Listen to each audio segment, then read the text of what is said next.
Olá, meu nome é Luana Moniago e eu vou apresentar um trabalho de teoria dos números. Vou explicar aí a questão de recorrência e número de Fibonacci. Bom, vou provar e mostrar a definição 4,7.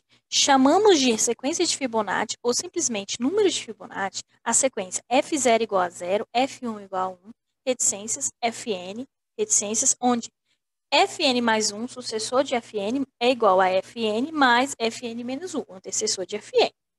Mas antes de a gente definir isso daí, vamos conceituar algumas coisas. Sequência. O que é uma sequência? É uma sequência de números reais, é uma função A de n em R, para que cada n pertencente aos naturais associe um número a n pertencente aos reais, chamando o enésimo termo.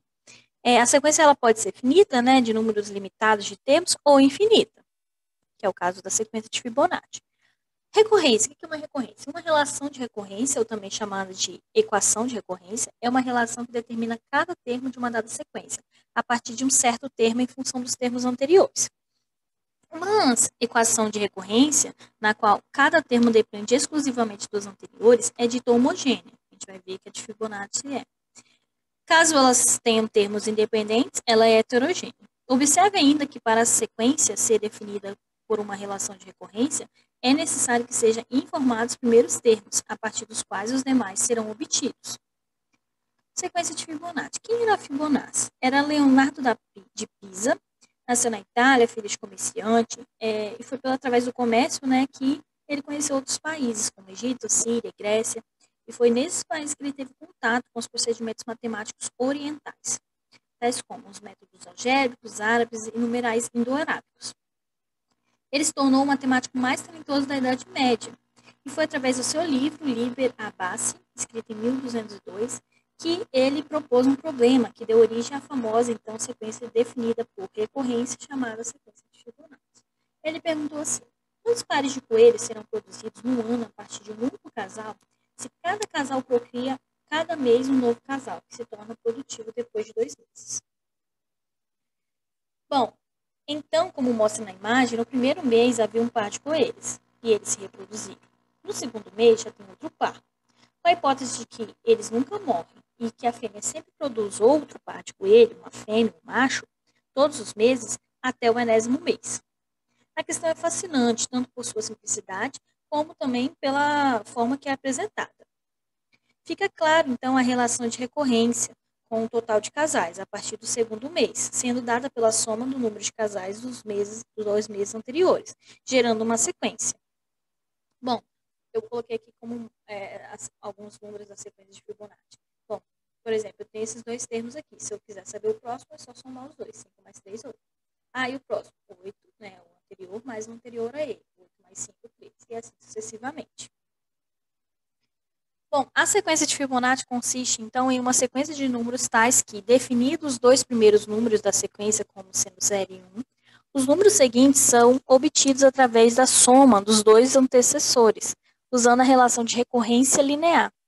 Fn, né, é igual a Fn menos 2 mais Fn menos 1, os dois antecessores ao Fn. Para todo n maior ou igual a 2, pertencente aos naturais, com os valores iniciais, como já dito, 0 e 1. Estabelece, então, os dois primeiros termos e a soma desses termos é o próximo termo e assim sucessivamente. Por essa fórmula aí, né, dessa recorrência linear, se eu pego qualquer número da sequência de Fibonacci e eu somo seu sucessor, o resultado dessa soma passa a ser o sucessor do sucessor, o sucessor do sucessor. Explicitamente, né, uma recorrência que produz essas equações aqui.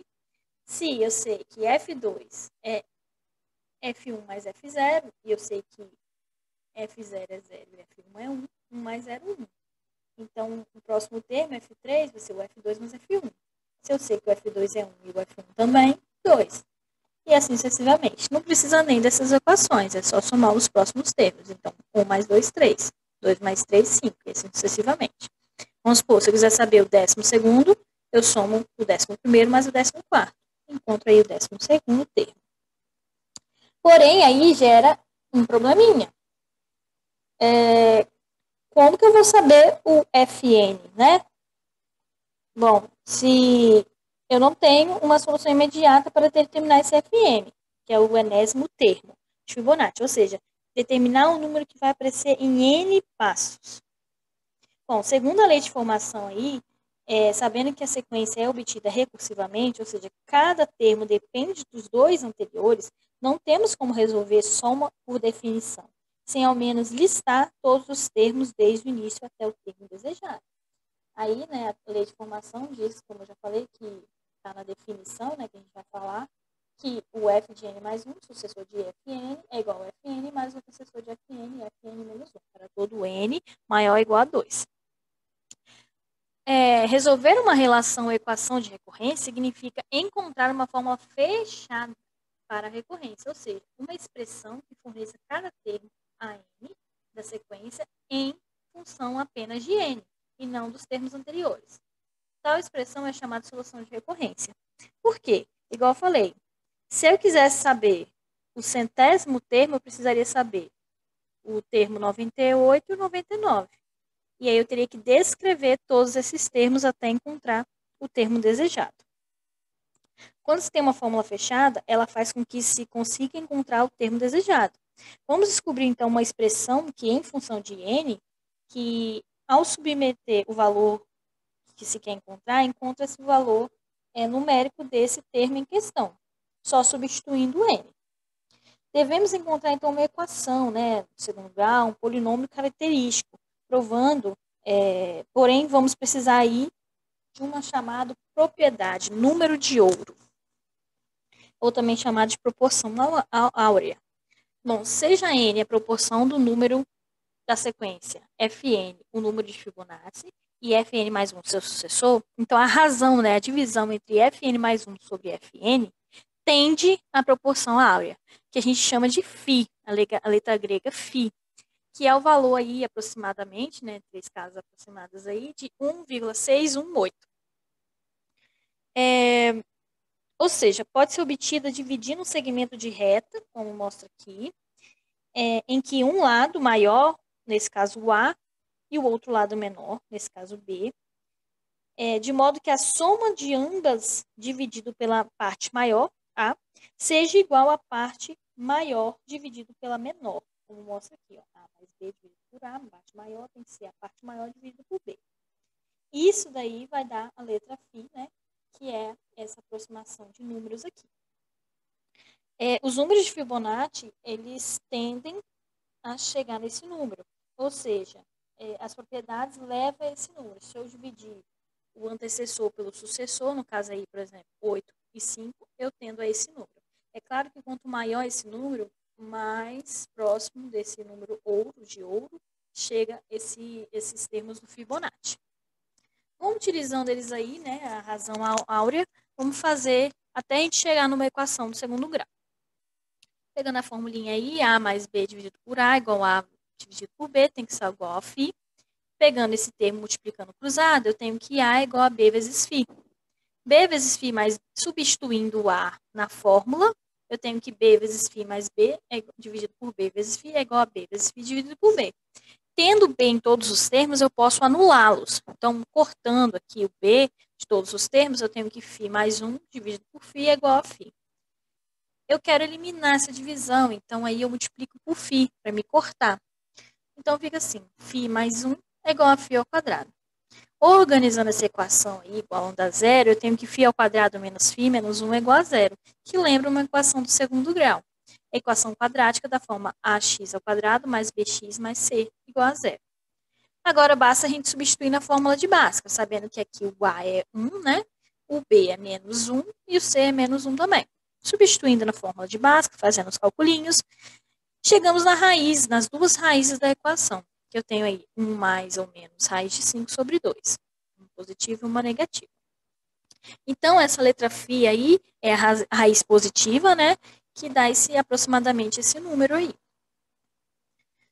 Supondo aí, vamos chamar então alfa como a raiz positiva da equação e beta a raiz negativa da equação. Como o alfa é a resolução da equação, eu posso dizer que alfa ao quadrado é alfa mais 1, certo? Fazendo para os outros, né, alfa ao cubo, então, vai ser o quê? Alfa mais alfa ao quadrado. Mas eu sei quem é alfa ao quadrado. É alfa mais 1. Substituindo aí, fazendo a distributiva, eu tenho que alfa ao quadrado mais alfa. Só que eu também sei quem é alfa ao quadrado. Alfa mais 1. Substituindo novamente, eu tenho aí que alfa ao cubo é 2 alfa ao quadrado. Fazendo a mesma coisa com alfa elevado a 4, que é igual a alfa mais alfa elevado ao cubo, né? Eu sei quem é alfa elevado ao cubo, 2 alfa mais 1. Substituo aí na fórmula, faço a distributiva. Chego em 2 alfa mais alfa. Mas eu sei quem é alfa ao quadrado, é alfa mais 1. Substituo novamente, fazendo a distributiva, tenho que 3 alfa mais 2. E aí sucessivamente. Observe que as expressões que vão aparecendo, percebe que todas as potências de alfa podem ser escritas em uma constante de alfa, mais uma constante numérica. E que essas constantes obedecem a um determinado padrão. A constante que multiplica alfa aparece somando o próximo termo, e assim sucessivamente, aparecendo os números de Fibonacci. Eu voltei aqui, desculpa. Aqui, ó, aparecem os números de Fibonacci, tanto aqui como aqui. Mas essa sequência numérica já mostra aí o próximo termo. Agora, se eu trocasse, se ao invés de 1 eu colocasse o termo geral F1 na sequência, como mostra aqui, eu teria alfa ao quadrado é igual a F de 2, né, vezes alfa, mais o seu antecessor, o F1. Alfa ao cubo seria, então, o F de 3 alfa, mais o seu antecessor F3. E assim sucessivamente. Podemos, então, observando, né, podemos deduzir como um palpite ainda, que alfa n, então, seria quem? O F de n alfa, né, de quem eu quero saber, mais o seu antecessor, que nesse caso é Fn menos 1. Assumindo essa expressão aí como uma hipótese, a gente pode calcular o seu sucessor. Então, como hipótese, podemos calcular o alfa de n mais 1. A gente pode verificar também por indução. Para verificar por indução, vale aí, tem que ter um caso inicial. Eu já mostrei aí, né, nessas expressões até atrás aí, fiz por ao quadrado, ao cubo, enfim. Percebemos que tem essa hipótese. E também agora vamos provar que se vale para n, tem que valer pelo seu sucessor. No caso, o n seguinte, o n mais 1. Então, eu vou substituir aí a expressão alfa n mais 1. Eu sei que alfa n mais 1 é alfa vezes alfa n. Só que eu sei quem é alfa n. É o Fn vezes alfa mais Fn menos 1. Então, substituindo aqui o alfa n pela expressão, né? Vou fazer a distributiva aqui e chego nessa expressão. Fn alfa ao quadrado mais Fn menos 1 alfa. Eu sei quanto é alfa ao quadrado. Calculei lá atrás, né? É alfa mais 1. Então, substituindo aí no valor de alfa ao quadrado, temos essa expressão. Fazendo a distributiva aqui novamente, temos que Fn vezes alfa mais Fn menos 1 vezes alfa. Temos dois termos multiplicando o alfa, então eu posso colocar o alfa em evidência. Só que quando eu chego nesse termo aqui, lembra lá da lei de formação de Fibonacci? Nós encontramos esse termo lá, que diz que Fn mais 1, né, o sucessor, é igual a Fn mais Fn menos 1. Então, se eu sei que isso aqui vale n mais 1, posso substituir na fórmula. Então, a n mais 1 é igual a Fn mais 1 vezes alfa mais Fn. Bom, pelo passo de indução, provamos que se vale para n, também vale para n mais 1. O mesmo passo a passo vale para o beta, pois os dois são, tanto alfa quanto beta, são soluções dessa equação. Então, para não ter que calcular tudo de novo, é só substituir aqui o alfa pelo beta, mas é a mesma expressão, os dois ficam da mesma forma.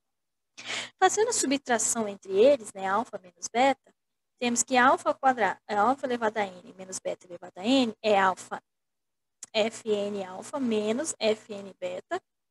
E esses dois termos são iguais, eles se anulam, porque uma coisa menos ela mesma, posso cortar. Se eu quero descobrir Fn, eu deixo ele em evidência e jogo o que está multiplicando ele para o outro lado. E eu tenho essa expressão aqui de Fn igual a n menos beta n dividido por alfa menos beta. Só que eu sei quem é alfa e quem é beta. Lembra que a gente definiu lá em cima? Então, agora é só substituir nessa fórmula. Fiz aqui a parte, o alfa menos beta, porque são numéricos e eu consigo extrair um número disso daí. Fazendo aqui uma MC de 2, né, fazendo divisão, multiplicação, eu tenho aí que o resultado é a raiz de 5. Já o alfa elevado a n e o beta elevado a n eu posso substituir, mas como está em função de n, eu não sei esse valor, ele fica aqui, quietinho aqui. Essa fórmula final aqui é chamada fórmula de Binet. Através dela, qualquer número que eu substituir no n, ou seja, qualquer termo que eu quiser saber do Fibonacci, eu consigo achar por essa fórmula fechada. Só substituindo n, sem precisar saber o anterior, quem vem antes, né? Então, eu queria fazer, por exemplo, o 50º número. Não preciso saber quem é o 49, quem é o 48. Não. Eu vou descobrir de cara quem é o 50, no caso. Fiz aí para vocês verificar, né? Para a gente verificar essa fórmula, provar aí que o sexto termo de Fibonacci é 8, porque eu já sei aqui, né, pela sequência que é. Então, é mais fácil a gente acreditar nessa fórmula.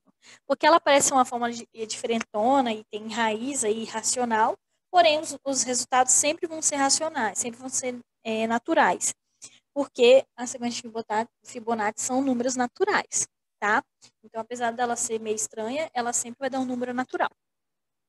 Substituindo o n por 6, né, é o sexto termo que eu quero saber, fazendo o cálculo aí na calculadora, porque dá um número super grande, faço a subtração, depois a divisão, e aí eu tenho o número 8. Podem comprovar aí, podem fazer de outros números também para testar. Muito obrigada e até mais!